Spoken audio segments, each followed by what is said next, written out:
જય શ્રી રામ મિત્ર. તો આજે આપણે નીકળી ગયા છે ખાટુ શ્યામજીના દર્શન કરવા માટે. વહેલી સવારે જો આપણે નીકળી ગયા છે અહીંથી, તો આપણે અત્યારે હાઈવે રોડ ઉપર છે. તો આપણે જાય છે સીધા સ્ટેટ હાઈવે પર. અત્યારે આપણે રાંધણપુર પહોંચી ગયા છે. આ રાંધણપુરનો હાઈવે છે, સ્ટેટ હાઈવે. તો જોઈએ છે આપણે અહીંથી સીધા આપણે ખાટુ શ્યામ જશું અહીંયાથી શ્યામ બાબાના દર્શન કરવા માટે. તો આપણે અત્યારે સ્ટેટ હાઈવે જ છે, આ સીધો આપણે હાઈવે પર જ જઈએ છીએ. તો થોડી વાર પછી આપણે બ્રેક કરશું નાસ્તા માટે. તે સવારનો પહોર છે તો ચા પાણી નાસ્તો કરી પછી આપણે આગળ જઈશું. તો અમને એક સારી હોટલ આવે મસ્ત ફર્સ્ટ ક્લાસ, તો આપણે ત્યાં ચા પાણીનો નાસ્તો કરી ફરી પાછા આપણે ત્યાંથી રવાના થઈ જશું આપણે. તો અત્યારે આપણે સ્ટેટ હાઈવે પર સીધા જઈએ છીએ આપણે ધીમે ધીમે. જ્યાં ભગવાન શ્રી સૂર્યનારાયણના દર્શન પણ થાય છે. તો હવે આપણે હોટલે આપણે જઈએ છીએ. જો હોટલ આવી ગઈ છે, ચાલો આપણે હોટલ આવી ગઈ છે. તો આપણે અહીંયા ફ્રેશ થઈએ, જરાક ફ્રેશ થાય ને પછી આપણે ચા પાણી નાસ્તો કરીએ છીએ. આ ફરતી હોટલ છે, સરસ મજાની હોટલ છે. તો જોઈએ છે આપણે આ હોટલનું ફરતું વ્યૂ છે. આ ગાર્ડન છે હોટલનું. આ આખી હોટલ છે. જે રેસ્ટોરન્ટ પણ છે, નાસ્તો પણ અંદર મળે છે, બધું મળે છે આપણે અંદર. તો આ બાજુ જરા વિડીયો ઘુમાવો ભાઈ. આ ફરતું લઈ લે, બરાબર છે. આ આખી હોટલનો સીન લેવાનો.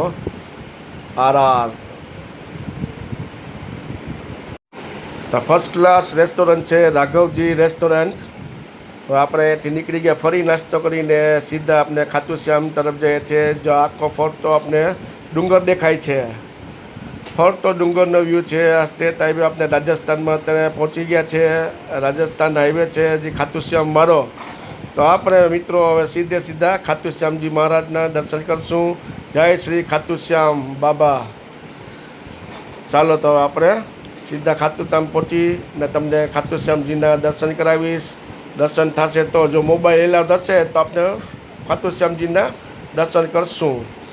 અત્યારે આપણે જો ફરતું હાઈવેનું વ્યૂ લઈએ છીએ, આપણે જોઈ રહ્યા છીએ ચારે બાજુ ડુંગર જ દેખાય છે ને તડકો એટલો છે. જો આપણે મંદિરે આવી ગયા, હવે આ ખાટુ શ્યામને પહોંચી ગયા છે.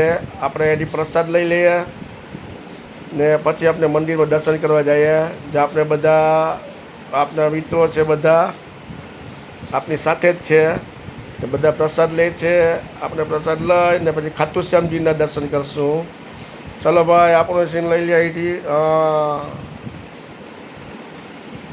ફરતું લેવાનું વ્યૂ, આખું ફરતું ચારે બાજુ જે આ પ્રસાદ છે. આ ગુલાબ, અતર, આ પેંડા, બરફી, આખી દુકાન મોટી બધી છે. પ્રસાદીના સ્ટોર બહુ સારા છે, મોટા છે. ફરતી પ્રસાદની દુકાન છે. આપણે પ્રસાદ લઈએ જ છે. અને પ્રસાદ લઈશ ને આપણે પછી મંદિર તરફ જઈશું. ચાલો હવે આપણે અહીંથી મંદિર તરફ જઈએ. તો આપણે પહોંચી ગયા છે ગેટ નંબર 3માં. જે ખાટુ શ્યામજીના દર્શન કરવા માટે આપણે અત્યારે લાઈનમાં ઊભી ગયા છે. ધીમે ધીમે આપણે જઈએ છીએ આગળ ખાટુ શ્યામજીના દર્શન કરવા માટે. તો ચાલો મંદિર તરફ જ હવે જઈશું આપણે મિત્રો. તો અત્યારે આરતીનો સમય છે ભગવાનનો. તો અત્યારે આરતી ચાલુ છે મંદિરની અંદર. એટલે થોડી ટ્રાફિક રહેવાની છે. પબ્લિક સારું જ છે અત્યારે જોવા મળે છે. આપણે ચારે બાજુ આખું ફરતું ખાટુ શ્યામજીના દર્શન માટે જ પબ્લિક રાહ જોઈ રહી છે. અત્યારે મંદિરની અંદર આરતી ચાલુ છે. આ ખાટુ શ્યામજીના ટીમ આપણે દર્શન કરી લઈએ. હવે આપણે અહીંથી ધીમે ધીમે આગળ જઈશું મિત્રો. જેમ લાઈન આગળ વધશે તેમ આપણે આગળ જવાના છે. મંદિરની અંદર વ્યવસ્થા બહુ સારી છે. આપણે ચાલુ છે તો બધા પાણીની વ્યવસ્થા રસ્તામાં જો આપે જ છે. બધા પાણી આપણે તરસ લઈ ગઈ તો પાણીની તકલીફ નથી, એટલે કંઈ લઈ જવાની જરૂર નથી. શીશા કે બોટલ આપણે પાણી તે આપણે લાઈનમાં મળતા જ રહેશે. જે જગ્યામાં પાણી આવે જ છે આપણે બધી જગ્યાએ પાઉચ આપે છે, નાની બોટલ પણ આપે છે. વ્યવસ્થા બહુ સારી છે મંદિરની અંદર. આપણે તડકો પણ નથી લાગતો. ઘણો બધો અત્યારે ધૂપ વધારે તડકો છે, પણ છતાંય પંખા ને બધું રાખેલી છે. સગવડ બહુ સારી કરેલ છે મંદિરની અંદર. એટલે આપણે જો કેટલું માણસ છે, જો પબ્લિક આ બધું પબ્લિક જ છે ખાટુ શ્યામજીના દર્શન કરવા માટે. છે શ્યામ બાબા, શ્યામ બાબાને બધી દર્શન કરવા માટે જ ઊભા છે, રાહ જોઈ રહ્યા છે. કે કારણ કે અત્યારે આરતી ચાલુ હતી એટલે હવે મંદિરના દર્શન ખુલી ગયા છે, તો પબ્લિક હવે આપણે દર્શન કરવા માટે આગળ વધી રહ્યા છીએ મંદિર તરફ. ધીમે ધીમે મંદિર તરફ જ જાય છે. હવે મંદિર સામે દેખાય છે તે મંદિર છે, તેને નીચે આપણે મંદિરની થોડેક જ દૂર છે. આપણે હમણાં મંદિર સાથે પહોંચી જશું. જો આપણે લાઈનમાં ઊભા જ છે અત્યારે. પાછળ છે આપણો છોકરો છે રાજભાઈ. કેમ એના વાર કેમ છે જોયા તમે? જેટલી સ્ટાઇલના વાર હતા એના. આગળ જાય છે આપણા મામા છે હરીશભાઈ. ચાલો આપણે મંદિર તરફ જઈએ મિત્રો. ખાટુ શ્યામજીના દર્શન કરીએ આપણે વહેલા. ઝડપથી દર્શન કરી લેશું. ખાટુ શ્યામજી દર્શન આપણે મળશે તો આપણે કરી લેશું. જય શ્રી શ્યામ બાબા, જય ખાટુ શ્યામ. હરે કા સહારા એટલે શ્યામ બાબા.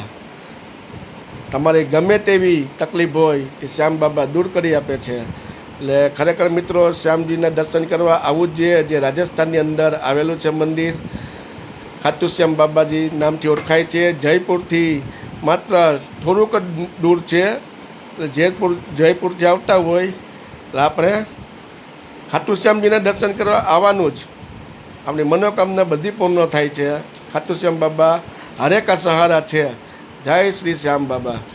તો હવે આપણે પહોંચી ગયા છે મંદિરની નજીક. આ સામે દેખાય છે તે શ્યામ બાબાનું મંદિર છે. તે શ્યામ કૃપા લખેલું પણ છે ત્યાં. તો જો આપણે મંદિરમાં પહોંચવા જ આવી ગયા છે, કે પહોંચી જ ગયા સમજીએ આપણે. એ રીતનું જે અત્યારે પબ્લિકની ટ્રાફિક છે તો આપણે થોડુંક અમે શૂટ કરી લઈએ છીએ. જય શ્રી શ્યામ બાબા. ચાલો આપણે ફરતું મંદિર તરફનો વ્યૂ લઈએ. તો જો આ છે મિત્રો શ્યામજીનું મંદિર. જય ખાટુ શ્યામ બાબા. મોબાઈલ આપણે ત્યાં એલાઉડ નથી, પણ છતાંય બધા ઉતારે છે બાબાના દર્શન કરવા માટે. તો આપણે પણ ઉતારશું. આપણે લઈ લઈએ બાબાના સીન આવી જાય તો. ચાલો બાબાના દર્શન કરીએ. જય શ્રી શ્યામ બાબા, જય ખાટુ શ્યામ. જે તીન બાન કે ધારી, हरे का सहारा मेरे श्याम बाबा. जय श्री श्याम, जय श्री श्याम. ચાલો મંદિર તરફ ગરદી જેમ જાય પબ્લિક તેમ આપણે બાબાના દર્શન કરતા રહીએ. આ જો મંદિર છે એ શ્યામ બાબાનું મંદિર કહે છે. જય શ્રી શ્યામ, જય શ્રી શ્યામ, જય ખાટુ શ્યામ બાબા. हरे का सहारा मेरा